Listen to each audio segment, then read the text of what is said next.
Hello. അപ്പോൾ ഇന്നത്തെ ബാക്കി വിശേഷങ്ങൾ കണ്ടാലോ?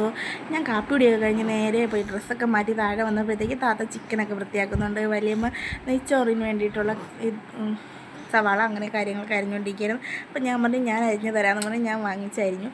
എൻ്റെ പൊന്നു ഉടുക്കത്ത് നീറ്റില്ലായിരുന്നു. പോരാഞ്ഞിട്ട് ഇഞ്ചിയും പച്ചമുളകൊക്കെ മിക്സിയിൽ അരച്ചിട്ട് അടപ്പ് തുറന്നപ്പോഴത്തേക്കും അവിടെ ഇരിക്കാൻ വരെ ചുമച്ച് പോയി.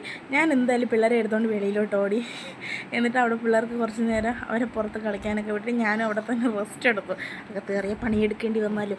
അങ്ങനെ അതൊക്കെ കഴിഞ്ഞ് അകത്ത് കയറിയപ്പോഴത്തേക്കും നെയ്ച്ചോറായി, ചിക്കൻ കറി ആയിക്കൊണ്ടിരിക്കുന്നു. പിന്നെ ഇതൊക്കെ ആയപ്പോഴത്തേക്കും ഇക്ക വന്ന് ചോറ് കഴിച്ചിട്ട് പോയി. പിള്ളേർക്കും ചോറൊക്കെ കഴിച്ച് ഞങ്ങളും ചോറ് കഴിക്കാൻ വേണ്ടിയിട്ടിരുന്നു. നെയ്ച്ചോറും ചിക്കൻ കറിയും സാലഡും മുട്ട പപ്പടം അച്ചാറ് എല്ലാം കൂടെ കൂട്ടി ഒരു പിടി പിടിച്ചു. അത് കഴിഞ്ഞ് റീതാൻകുട്ടിനെ കിടത്തിയിട്ട് സാധാരണ കട്ടിലിൽ കിടന്നുറങ്ങുന്ന ആളാണ്.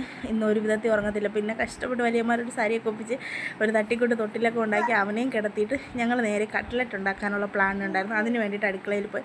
അപ്പോൾ ഇതിൻ്റെ ബാക്കി നാളെ വിടുന്നതായിരിക്കും. ഇത്രയുള്ള വീഡിയോ ഇഷ്ടപ്പെട്ട ലൈക്ക് ചെയ്തിട്ട് ബേബി സീ യു.